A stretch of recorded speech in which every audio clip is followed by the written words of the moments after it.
So much has happened this week. I have been working on a couple of pieces. They aren't essay pieces, they are shorter poetry sort of things, because I found it a lot easier to get my thoughts out this week in short form instead of in this long format. And it is incredibly difficult to not respond to what is happening and to not put art out there that is speaking about creativity and beauty in a time where those things are scary and scarce.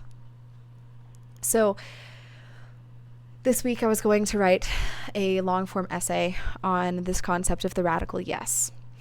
The radical yes is basically kind of an improv concept, that in improv it's not so great to say no in a situation. To say no in improv actually shuts down the energy of the show and the energy of the interaction between you and your scene partner. And your scene partner relies on this energy. They rely on you to continue adding to the scene so that way they can add to the scene. It's this concept of how acting is reacting, right? In order to act, you have to be reacting. And in order to react, you have to have some form of stimuli given to you. And so this concept of the radical yes really comes from this idea that we're always doing improv. All of us, all the time, are doing improv. And life is improvisation, especially the most beautiful parts of life are beautiful improvisation. And those moments where, man, you just improvised and it went well. It was amazing. And so I think that this concept of the radical yes is really one that very easily translates into real life. The concept of the radical yes is a concept of not rejecting your reality, not saying no when you're faced with something. When you say no, I like to think of, again, another thing that is relevant in acting. When you are falling on stage, it is incredibly important to not tense up, right? And so this tensing is kind of a physical no. It's physically saying, oh, something's coming, ah!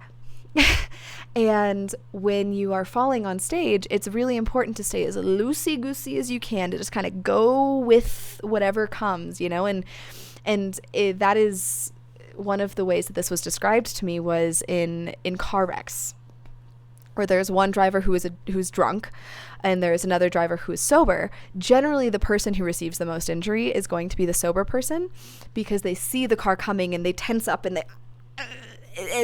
they get in the car wreck. The drunk person generally won't receive as many injuries because they're loosey-goosey. They're just going with the flow. The reason they're in the wreck is because they weren't paying attention in the first place. And so this concept of the radical yes really is not a concept of not paying attention, but this concept of just going with the flow. Saying yes, recognizing your reality, and not rejecting it.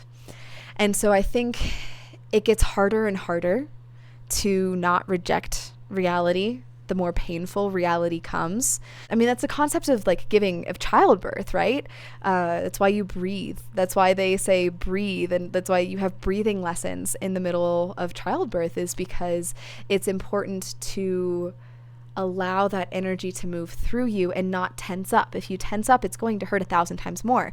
Think about a shot. There's 1,001 examples I can give you that prove my point here. With a shot, if you squeeze your arm muscle, it's going to hurt 1,000 times more. But if you that's why you relax your muscle before you receive a shot. When we receive painful things, it's important to kind of relax and move into them. And when we are not relaxed, that's when those things become 1,000 times more painful. And accuse me of hyperbole, but I really do think it's true in this context. So I've been writing on the radical yes. However, I think what we've seen, at least here in the United States recently, is so much example of radical no's. Well, not radical. To say no is not radical. That's why the yes is radical, is because so many people look at their reality and say no to it.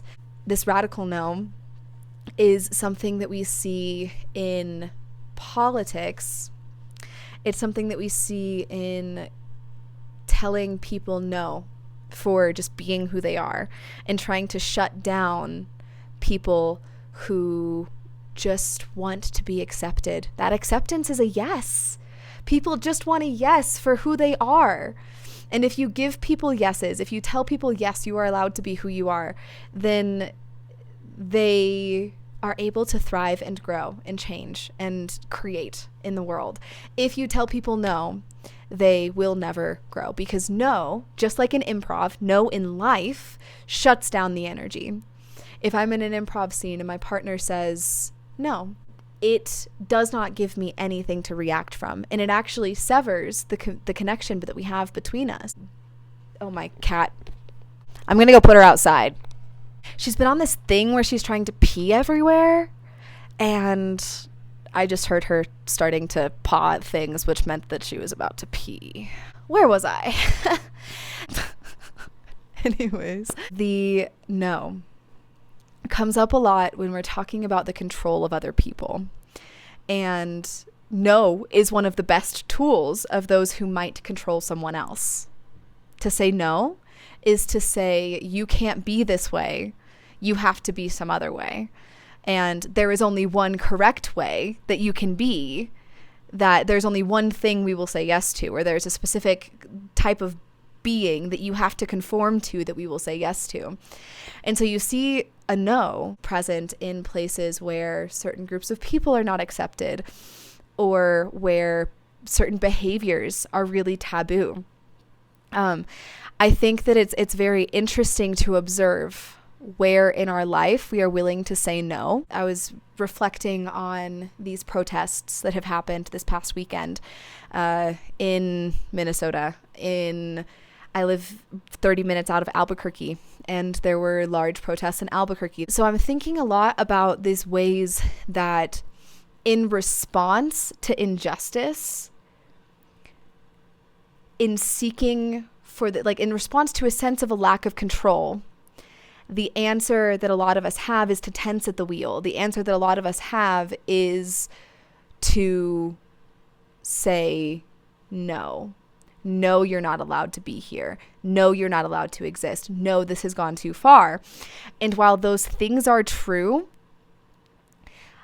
the and is the thing that is missing, and the and is the thing that the no doesn't allow. Does that make sense? So the and is the creative aspect of these things. Yes, you are doing terrible acts of violence against people, and we want to protect them. I think it's a philosophy shift that is necessary, because if we go into this period of social reform that I think we're beginning to see, or that we've been seeing for a long time, but this period of social reform that is burgeoning in our society right now, I think that's fair to say. If we go into this period of time without a solid ethic, then once again, this no is going to be the tool and the weapon used for control, because it always is. You can't say no to anything without trying to control someone. And every time that we try to say, no, you can't say these words, or no, you can't exist in these spaces, those are all the same things. I think it should be really important to step into the world of compassion and inclusivity and understanding and kindness and respect. And the only way to do that is by saying yes. You can't do that by saying no. You can't respect someone and who they want to be while you're saying, no, you can't be that person, regardless of who they're going to be, of who they want to be.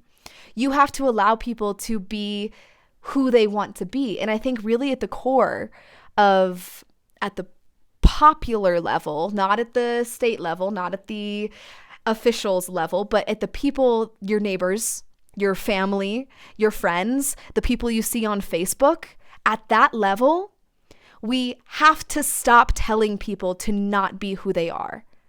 We have to look for what is screaming from the inside with compassion and love and respect and say yes and. Yes, I agree with you that schooling in the United States is not effective right now. And did you hear that 20% of America's high school graduates are graduating illiterate? You don't have to dispute, say, no, it's not because of the teachers. Or no, it's not because of the doctors. You don't have to dispute these things. From whatever side you're on, it's incredibly important to listen to other people as humans and try to arrive at a common ground. Because we're never going to get through this if we're fighting each other. If you see an enemy in your neighbor, you will never have a community. Because you will always be looking for an enemy in your neighbor. Even if the person in power is no longer in power, there will still be people saying no because you kicked him out by saying no. We have to learn to say yes and instead of no. Otherwise, nothing will ever change. So that is why I have decided to write a couple of short form pieces on this concept of the radical yes. Because I have, in the last week, it has become incredibly more political than just go do the thing that makes you happy, say yes to who you want to be. It's become this act of resistance for me, honestly. And I'm overwhelmed, especially after the piece that I wrote last week and how long and hard and difficult that was for me to write. I am overwhelmed right now with just how political the idea is. And I'm having a hard time processing it in long form. So I think I'll probably take a crack at it next week. And this week I'm just going to release a couple of short form pieces, but I'll read those. I'll have them up. Pardon me. I'll have them up on Sunday, again, the recorded piece. And I hope that you guys have a wonderful week. I hope that you're staying safe. I hope that you're doing what you can to help your neighbors. I hope that you are doing what you can to show compassion and love to people who you even don't think deserve it. Compassion and love are human rights. Everyone deserves compassion and love because that's the only way we heal. We don't move forward at all if we can't learn to give people compassion and love and kindness and grace and to be grateful for them and to be generous to them as well and understand that they're learning. And I know it's hard. I know, but you do not fix things. You do not fix things. You cannot fix things. You will never fix things if you cannot learn to be generous and grateful and compassionate and loving. That is the only way forward. So, thank you for listening to my rant. Thank you for listening to a little bit of chastisement, perhaps. And please know that even I struggle with this every day. Having compassion for those who have hurt me and who I just deem don't deserve it. Is hard. But they are your neighbors. They are your family. They are your friends. They deserve it. Thank you for listening. Subscribe if you're interested and follow my Substack. All right. I'll see you on Sunday.